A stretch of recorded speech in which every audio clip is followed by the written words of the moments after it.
Hi, Mr. Burke here. I'm just going to take you through some short exercises on solving some simple quadratic equations, and this will lead in the next lesson into using a method called completing the square, which can be used on many different quadratic equations.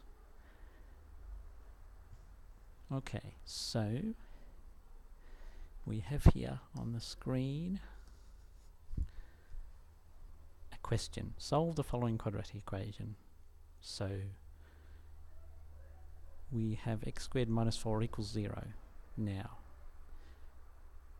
you can probably spot yourself that this is going to be pretty easy to do something like this. If we add 4 to both sides, we're going to get x squared equals 4. Okay.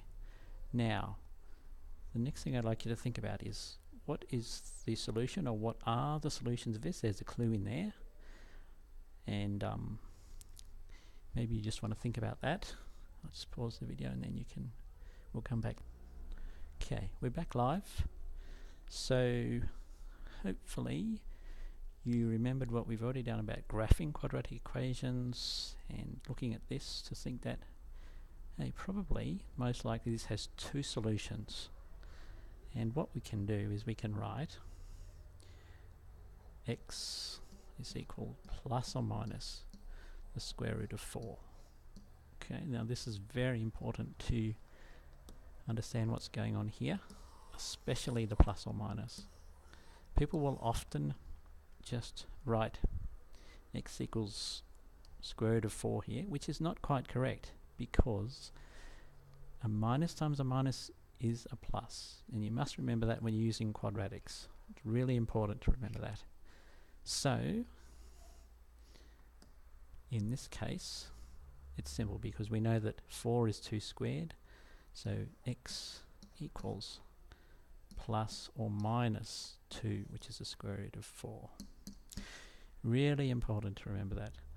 So this is a very simple case where you do have enough technique to solve this quadratic equation and get both solutions. Okay, so let's move on a little bit. I'll just pause the video so you can write. We're back live, and we'll move on to the next. Okay, so just a few points. So remember, even the simplest quadratic equation can have two solutions. Often it does. And the important point here is the one that I've got in the middle. Remember, plus times plus equals plus, and minus times minus equals minus. That's why you'll often see plus or minus square root appearing when you're solving quadratic equations. Okay, again, let's just give you a chance to write that down. Pause the video. Alright, we're back live. We'll just move on to a slightly different problem, but it's got actually a very similar way of solving it. So you can see we've got x plus 3 all squared in the grouping symbols in the parentheses, minus 25 equals 0. So I'll just give you a minute, pause the video and think about how you might solve this. Alright, we're back live. So did you have any ideas? Hopefully a few of you would have thought of this as a first step anyway. Let's add 25 to both sides, and then we'll have x plus 3 all squared equals 25. Okay, now here's the interesting little thing I want you to think about here, and hopefully you'll understand it. What we have in the grouping symbols in the parentheses here is x plus 3.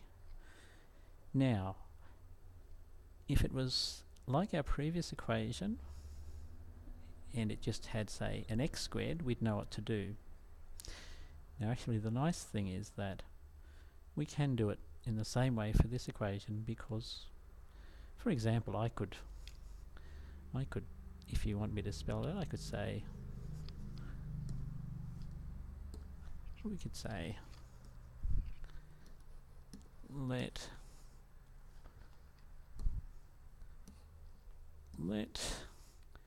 y equal x plus 3. Then we would get, see, we're coming down here, instead of writing x plus 3 we're going to write y squared equals 25. So now we can do the same method that we did in the previous example to get y equals plus or minus the square root of 25. And of course the square root of 25 is a nice number, which is 5. Alright, so then this is nice because you've just done substitution in your simultaneous equations work. So really I'm just using a long-winded method here to show you that now we can actually say that x plus 3, which is equal to y, is also equal to plus or minus 5. And there we get x, well, let's just make sure we set this out properly.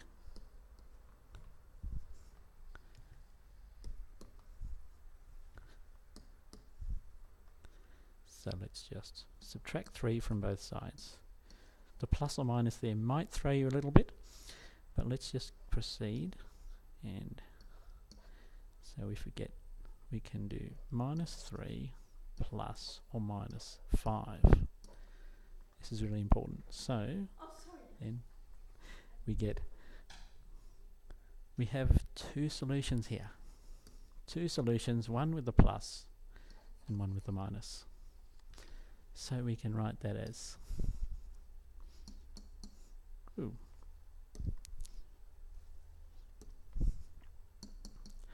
x equals minus 3 plus 5, which is equals 2, or x equals minus 3 minus 5, which is equal to minus 8. Alright, so that was a little bit messy, but this is our answer here. Very important, so perhaps you can just pause the video and write that example down in your notes. That should be really valuable if you can write that down and understand it. Okay, we're back live, nearly finished. I'll just move on. So here are some more notes just to help you to remember how to do this. So if you can make your quadratic equation, of course I'm using QE for short, look like this. One of these, here are a few examples. You can think of many more, I'm sure. Then you can find the solutions. Emphasize the solutions using plus or minus square root. This is a very useful thing to know, as we'll find in the next lesson. So the last thing I'd like you to do is just to write down, here are some examples from exercise 9C, question 1, chapter 9, which is all on quadratics, page 350. So the easy ones you definitely should do to get your understanding of quadratics improving, and some more down there which will just, some of them are harder because you have to do some rearranging, and the ones down the bottom are just a bit different. So see how you go with those. We'll wait till the next video when we'll introduce the completing the squares method.